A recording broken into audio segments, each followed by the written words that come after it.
puede ser mi café? Dale, sentate tranquila.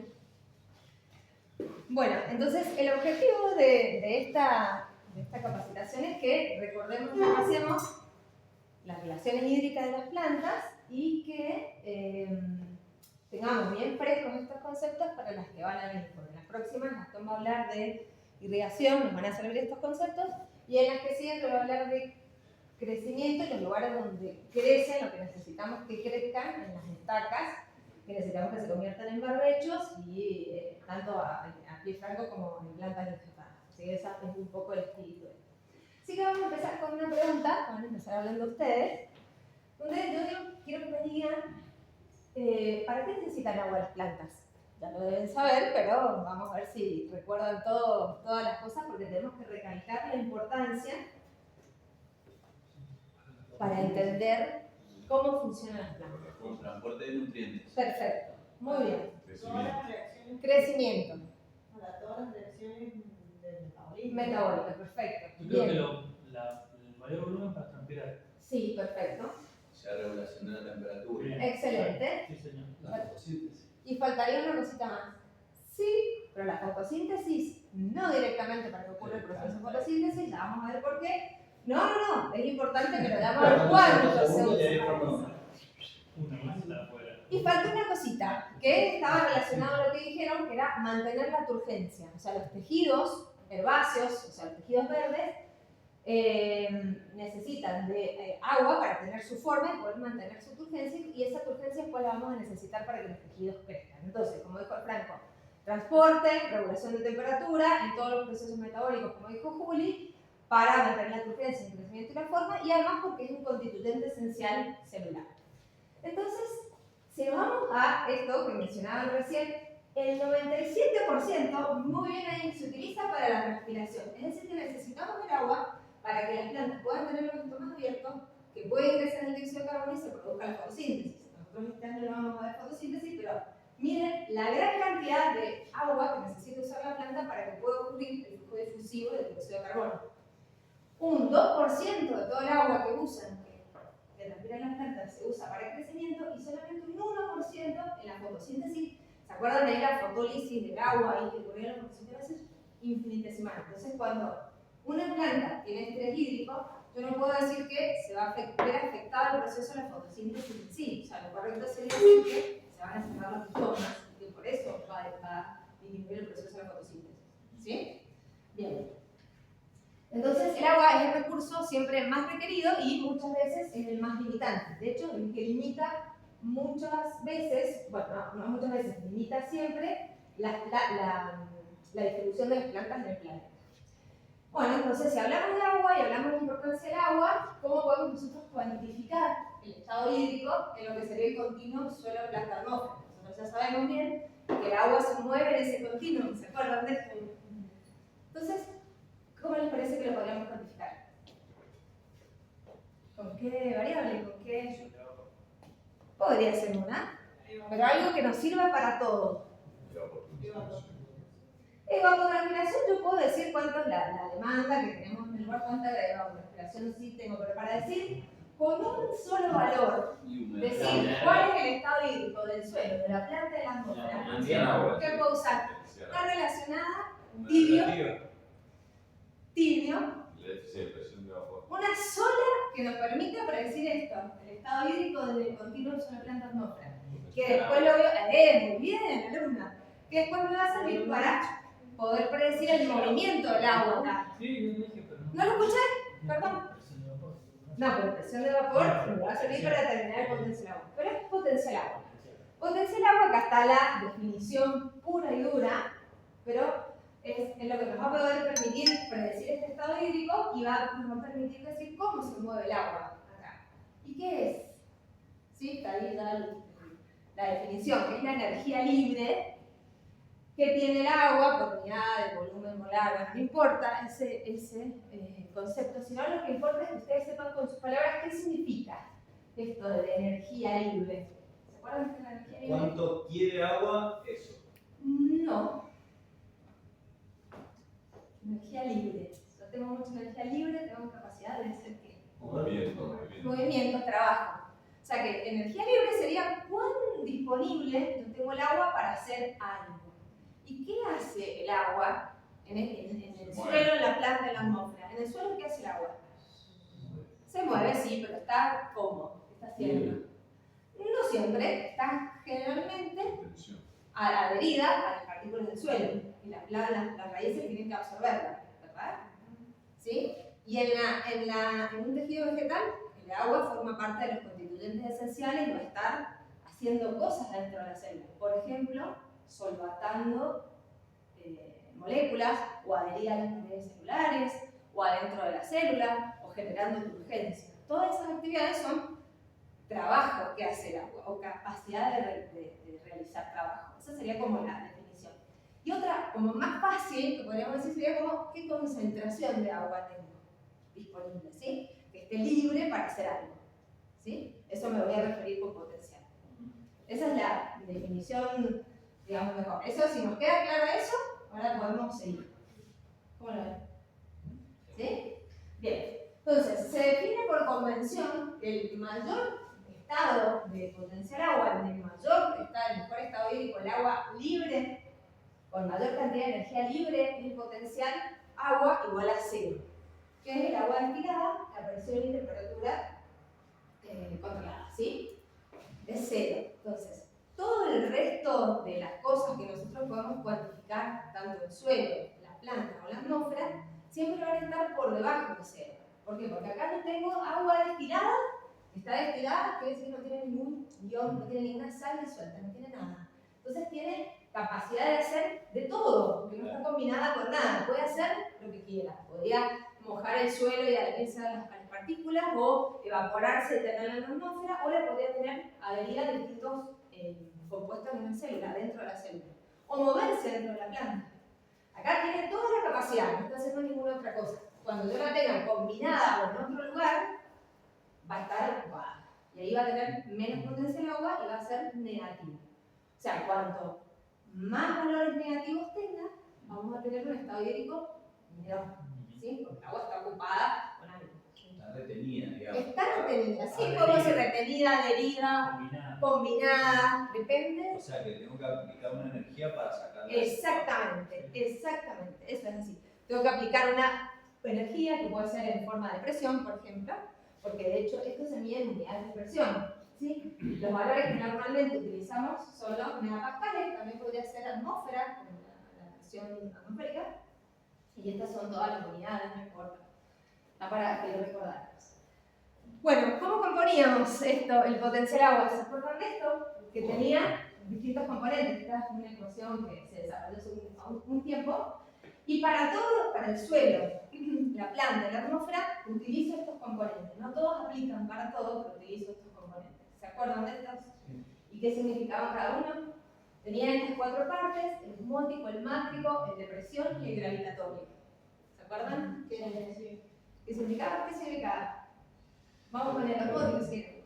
Para sales, la concentración. La concentración de sales. Ajá. ¿Y por qué será importante? Porque mientras más concentración, menos capacidad de trabajo tiene para hacer. Claro, pero si yo tengo mayor cantidad de soluto o de sales disuelta, ese agua está menos disponible. Entonces, a medida que tenga más soluto, voy a tener un potencial osmótico o un potencial agua más.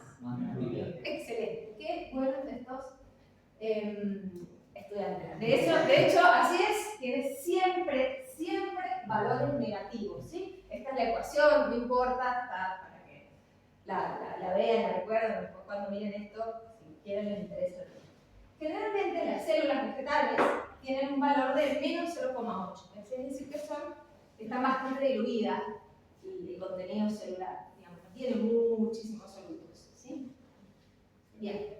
Después tenemos el mátrico, que el mátrico representaba la adhesión de las moléculas de agua a superficies sólidas. Entonces, si se adhiere al suelo, que tenga una gran fase sólida, voy a tener valores más negativos, y en el suelo va a estar representado por cuán adherida está el agua al suelo, ¿verdad? A las partículas del suelo. Y también va a ser importante en las paredes celulares de las células vegetales, ¿sí? Porque ahí el agua es como un gel, ¿se acuerdan? Las microfibrillas y todo lo que tenía. Bueno, el agua está acá dentro adherida, tiene puentes de hidrógeno y muchas cosas, y está ahí fuertemente adherida, hidratándolas, y de hecho por ahí se mueve, ya lo vamos a ver enseguida. Bien, y también tiene valores siempre negativos, porque cuando esté ocupada, adherida con algo, va a tener menos energía, menos capacidad de hacer algo, porque está ocupada adhiriéndose a las partículas del suelo o a las paredes celulares. ¿Sí? Bien. Ok, después tenemos el de presión, que este sí es súper importante, porque puede tener cualquier valor, no puede ser siempre, no es de siempre negativo, puede ser negativo, cero o positivo. Y eso nos va a explicar muchas cosas. Entonces, representa el valor de la presión hidrostática en una solución, ¿sí? ¿Se acuerdan de física de lo que la presión hidrostática significaba? Y va a ser, digamos, consecuencia, por ejemplo, dentro de una célula, esta es una célula vegetal que tiene paredes celulares de celulosa y adentro tenemos la célula. Va a representar el potencial de presión, la presión que ejerce el agua dentro de la célula sobre las paredes celulares. Lo mismo que una pelota de fútbol con la cámara siempre lo manejo. Sí, la cámara sobre el, ¿cómo se llama la pelota? Sobre el cuero de la pelota. Sería lo mismo. Entonces, la presión que ejerce el agua sobre la pared celular, lo mismo que si fuera una pelota. Y también va a ser importante la presión y la tensión que voy a tener adentro del xilema para que se mueva el agua. ¿Sí? Cuando esté respirando.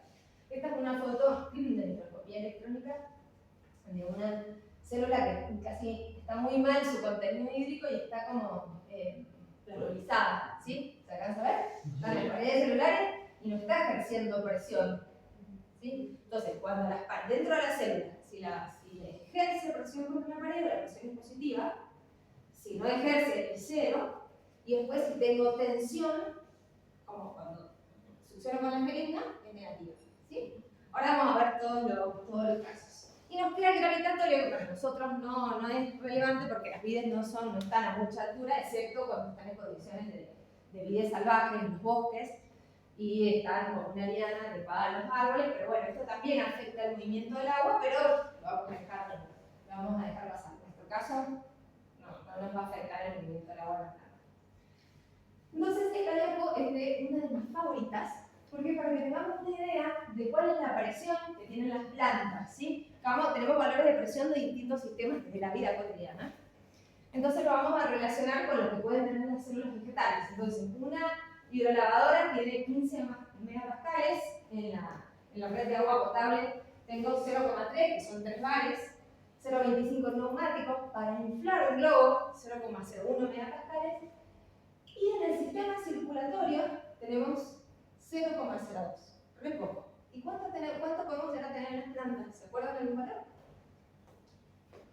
Usted que ha medido potencial agua hace poco. Menos 5 hasta 15. 15, menos 18 la pedagogía solar, estamos hablando de bares. De bares, sería menos 1,5 megapascales en una hoja que está bastante estresada. ¿Sí? Una hoja. En general, en las células, en el xilema, que es lo que está mencionando Gastón, pueden llegar, como él dijo, a menos 1,5, más negativo, como menos 3. De hecho, en plantas del desierto yo llegaba a medir hasta menos 8. Y no seguí midiendo porque me daba miedo. Pero también hay momentos en los que la presión dentro del xilema puede ser positivo. Si se acuerdan del fenómeno de presión de raíz, que lo vamos a repasar.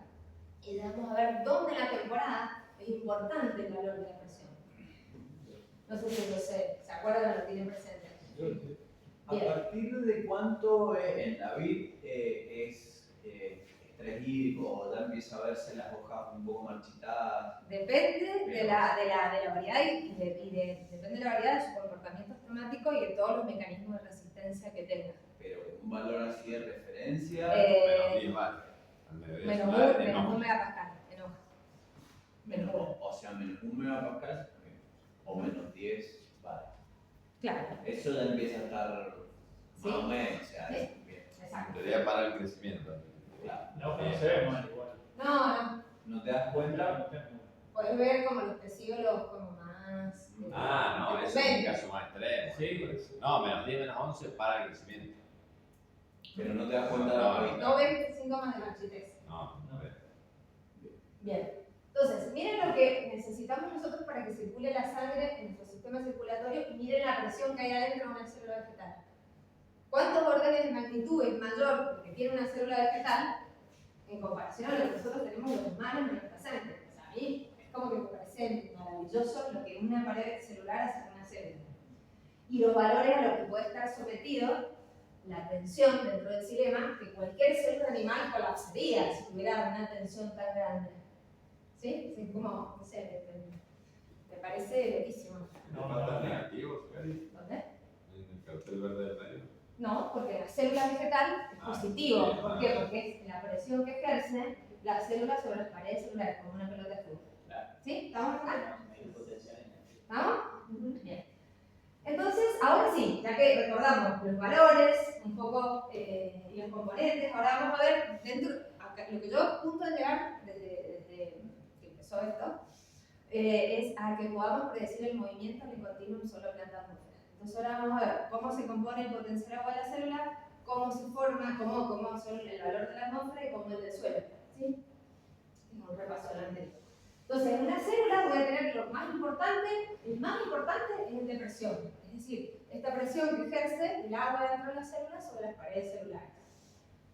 Y el osmótico va a tener un valor importante, pero va a ser siempre diluido, ¿se acuerdan? Va a ser bajo porque está siempre diluido en la célula. No es una gran concentración que yo tengo dentro de una célula, ¿no?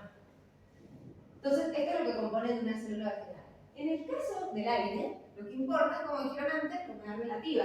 Esta ecuación, que bueno, no importa, pero lo que lo compone es la humedad relativa. Lo que importa es, la atmósfera es una mezcla de gases, ¿sí? Entonces tenemos distintos gases dependiendo del vapor de agua. A medida que cambia la temperatura, cambia la capacidad de la atmósfera de mantener ese vapor de agua en suspensión. Entonces, cuando yo tengo movimiento, o sea, cambio de temperatura, cambia la demanda de vapor, la demanda o el déficit de presión de vapor que está relacionado con esas presiones parciales de vapor. ¿Se acuerdan que en las mezclas de gases yo no puedo expresarlo como concentración, porque son gases, no están en una solución? Lo expreso como presiones parciales de vapor, que son las que componen la humedad relativa. ¿Sí? Pero en términos generales, vean que cuando cambia, esto es lo que me interesa que miren, todo eso son fórmulas, tipo, ¿de dónde sale? No me importa que lo recuerden, pero es cierto. Si yo tengo un 100% de humedad relativa en la atmósfera, mi potencial agua es igual a 0. O sea que yo estoy en un día lluvioso, ¿sí? Nublado, lluvioso, con baja temperatura, el potencial agua es 0. ¿Sí? No tengo demanda atmosférica. Quiere decir que es 100%, casi está saturado todo el aire. ¿Sí? Pero a medida que va disminuyendo, va cayendo fuertemente el potencial agua y este contenido o concentración de agua, entre comillas, es muy negativo. ¿Sí? Va a ser muy negativo lo que hay en la atmósfera. ¿Estamos? ¿Sí? ¿Se entiende todos? Sí, lo que entiendo es que va a haber un gradiente entre la planta y la atmósfera. ¿Sí? Claro, que es lo que nos va a permitir presionar el movimiento del agua en el continuum sólido de la atmósfera. Ahí vamos. Bien. Aprobado. Muy bien, aprobado. ¿Qué va a pasar en el suelo? Y en el suelo va a ser importante el mátrico, que habíamos dicho, porque va a ser importante el agua que está adherida a las partículas del suelo. En algunos casos puede llegar a ser importante el componente osmótico cuando tengo un suelo salino o salino sólido. ¿Sí? ¿Sí no? ¿Y acá es importante la textura también? La textura va a ser importante para la cantidad de agua que puede almacenar el suelo. Sí, y los potenciales aguas van a estar asociados a eso. Bien. Es decir, por ejemplo, un suelo arcilloso que tiene partículas más pequeñas y el agua va a estar más fuertemente adherida, rápidamente, a medida que disminuye el contenido de agua, vas a tener un valor de potencial agua mucho más negativo. Por eso a las plantas le cuesta mucho más sacar el agua de un suelo arcilloso. ¿Sí? ¿Por qué? Porque todo el agua está combinada con las partículas pequeñas, también es disponible, la planta no la puede sacar. Yo creo que no depende de todo del tamaño de la partícula, sino de la capacidad de intercambio que tienen las arcillas. Para eso es para la absorción de nutrientes, sí. Pero la carga también la tiene el agua. Sí. Y cuando hay coloides también. Bien. Seguimos. ¿Cómo se mide? La vieja y gran conocida, la cámara de presión es lo más difundido. No nos va mal otras cosas, pero bueno, esto es lo más difundido que se usa en todos lados. Bien, entonces ahora que ya sabemos cuál es la medida que nos permite predecir esto, vamos a ir a ver cómo se mueve, porque es diferente en distintas circunstancias. Vamos a ir a la más común, digamos que sería la transpiración. Nosotros sabemos que el agua se va a mover en este sentido, que va a ser absorbida por las raíces, se va a transportar luego por el xilema, que es el sistema de conducción, digamos, por excelencia del agua y de los solutos, y luego se va a evaporar por las hojas en el fenómeno que nosotros conocemos como la transpiración, que también nosotros los animales lo tenemos, y le va a permitir a la planta enfriarse. Y ¿qué otro gran proceso? Que dijimos que para lo que se utilizaba el agua para la fotosíntesis. Vamos a tener esto más abierto para que ocurra este proceso difusivo. Excelente. Tenemos que recordar una cosita más, que es cómo se movía el agua. ¿Se acuerdan que había dos tipos de movimientos? Uno se llamaba difusión y el otro se llamaba flujo masal. El de difusión es como un movimiento corto, a cortas distancias, que ocurre, por ejemplo, en la hoja, ¿sí? Cuando se ocurre transpiración, son las pequeñas moléculas que se van moviendo, es a cortas distancias. Y el otro gran movimiento es el de flujo masal, que es como el mismo movimiento de un río, que se mueve a grandes distancias el agua a través de todo el xilema en la planta. ¿Bien? Pregunta, ¿difusión sería en estado gaseoso y flujo masal en estado líquido? Sí, pero difusión también puede haber en estado líquido a cortas distancias. Lo que pasa es que es muy lento.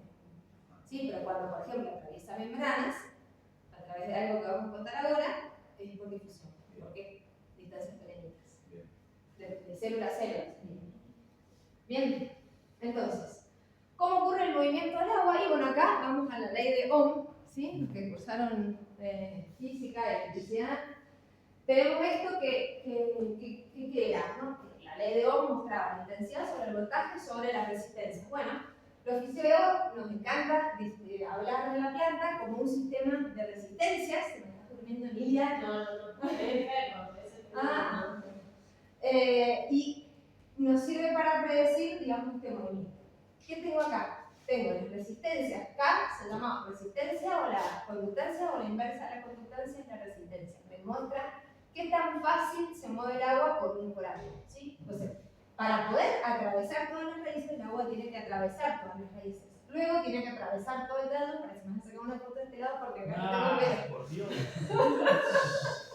¿Es tu perfil, Julio? No, este no es mi perfil. Bueno, ahí va. Entonces, por acá circula el agua, por el tallo voy a tener resistencias dentro del tallo, y voy a tener todas las resistencias que tenga en la canopia. ¿Sí? ¿Se entiende? Sí. Entonces, ¿cómo va a ocurrir siempre? ¿Te acuerdas de bajos potenciales, altos potenciales? ¿Cómo pasaba? Sí, Claro, de mayor. Si yo tengo en la atmósfera, que por ejemplo tengo 50% humedad, hemos visto que teníamos menos 95, o menos 100 si tengo menos contenido hídrico, y acá tengo un suelo, por ejemplo, bien regado, como después de una lluvia, menos 0,05 megapascales, que sería capacidad de campo, el agua se va a mover en este sentido, justamente por la presión. Tiene que haber un gradiente, desde ese menos 95, menos 100, desde acá hasta hacia ese menos 95, siempre de algo más cercano a cero, más cercano a lo que no tenía en el vaso precipitado, lo mismo, ¿no? Sería igual a cero, hacia un lugar donde está faltando el agua. ¿Ok? ¿Estamos bien? Sí. Atravesando las resistencias, que sería todo el cuerpo de la planta. De mayor a menor. Claro, siempre va de altos a bajos potenciales. Altos que tengo en el suelo, a bajos potenciales que es lo que tengo en la atmósfera. ¿Sí? Vamos a hacer un recreo de por medio. No. ¿También? De mayor a menor era un multiple choice, así que pegué con eso. Les quería hacer un mamut, pero no llegué a instalar la. Dije, le iba a tirar valores y que tenían que poner valores. No llegué. Bien, esto es lo que explica algo que se conoce como la teoría tenso-coheso-transpiratoria, ¿se acuerdan? Bien. Esto va lo que lo explica. Bueno, ¿cuáles son las resistencias que tenemos? Bueno, en la hoja la principal es los estomas. Si yo tengo los estomas cerrados, no hay movimiento de agua porque los estomas están cerrados, no se está evaporando. Y después tengo el xilema.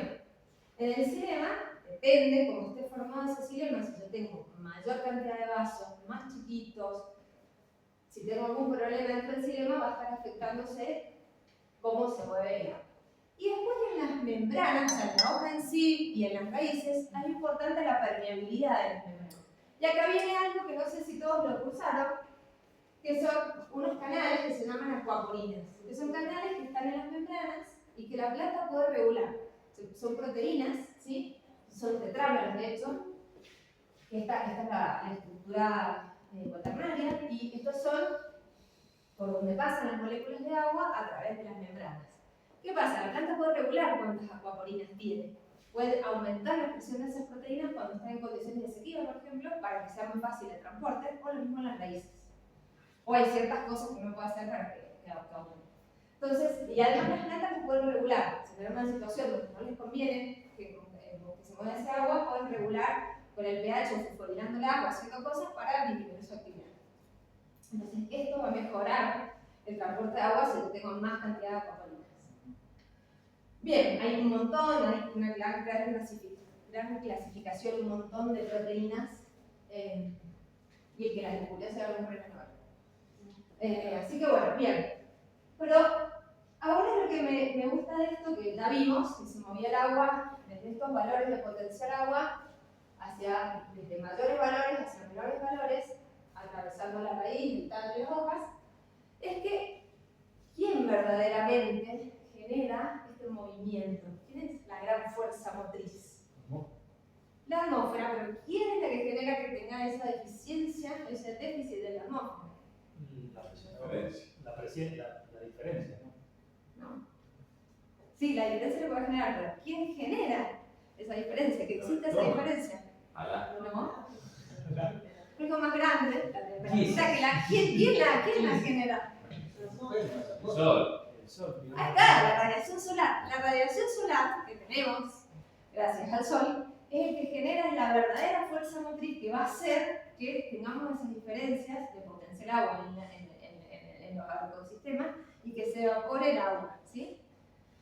Bien, y esto va a ser siempre, esto es súper importante que recuerden, es siempre un sistema pasivo. Acá no hay ningún requerimiento de energía en la transpiración. La transpiración es un proceso físico. Y el que hace que puede estar. con el sol. Claro, en realidad quien aporta la energía acá a todo este sistema para que se mueva el agua es el sol. Pero para la planta no tiene ningún costo. No así la absorción de nutrientes. La absorción de nutrientes por las plantas sí tiene un costo para la planta. La planta tiene que invertir energía para poder absorber nutrientes. Pero para transpirar no. ¿Ok? La fuerza que impulsa este movimiento es la energía solar. Bien. Entonces, bueno, acá si tuvieran de nuevo que asignar valores de potencial agua, ¿qué me dirían? En una planta que está transpirando activamente, un día que corre viento sonda. Y el suelo 0,1. 0,1, bueno, Y bien. la atmósfera 0,1. Menos 100. Menos 100. Menos 100 la atmósfera. Bien, ¿y a la hoja? Menos 1,5. Ah, me gusta. Por lo menos. Podría ser. O sea, Podría ser será- 0,8. Va, depende si tiene 0,5. Bien. Menos. ¿Y acá en el tallo cómo serían? Sí, entre medio de. Entre medio del suelo y entre medio del aire. Bien. Y ahora si el suelo estuviera seco, por ejemplo, tuviera un muy bajo contenido de agua, tuvimos como 10 días sin río, se nos rompió la bomba y estamos con un bajo valor de potencial agua en el suelo porque tengo poca cantidad de agua. ¿Qué valor le podrían dar al suelo? Menor de lo que dijeron recién, no me acuerdo de Ajá. Menos 0,1. Yo dijo menos 0,1. 1,5. Bueno, Menos 1,5, que bien podría ser un punto de marchités de muchas especies. De muchas especies cultivadas, no de las plantas nativas de la sierra. ¿Sí? Y si tiene menos 1,5 el suelo, ¿qué valor tendrá el tallo? puede tener más, o sea, más cantidad de agua. ¿No? A ver. Menos 1. Claro, Si se tengo pierde menos todo. 1,5 acá, en el tallo, Menos 1. menos 1. Ajá. Entonces no absorbe agua esa planta, sino marchita. No, pero para el otro lado, menos 2 sería, perdón. Ah, Ahí va. ah. Si tengo 1,5, acá tengo menos 2, y en la hoja, menos 3, y en la atmósfera, Menos 100. bien. Si está lloviendo y tengo un día nublado con lloviendo, La misma pregunta me hizo. ¿cómo sería? Cero la no. Cero la atmósfera, cero el potencial agua. Puedo llegar a tener esas diferencias hasta que en un momento se hidrate, porque si está lloviendo se va a mojar el suelo, pues se va a hidratar y todo va a llegar a la planta a un muy buen estado hídrico. ¿Sí? Sí. ¿Bien? Me tocaste un... Te toca un punto así. Toda una regresión. Bien, listo. Mira, Son 5 minutos de recreo y tienen que cambiarse de lugar. Tienen que cambiarse lo de la derecha a la izquierda y lo de la izquierda a la derecha. Es parte del movimiento. Un café, no sé, claro. Y me hacen caso, me encanta. Sé que viene así, no jodas. Estamos sumando puntos para el examen. Dale. Al Víctor dale Si quieren ir al baño. una luz. ¿Lo paramos? Ahí 5 minutos.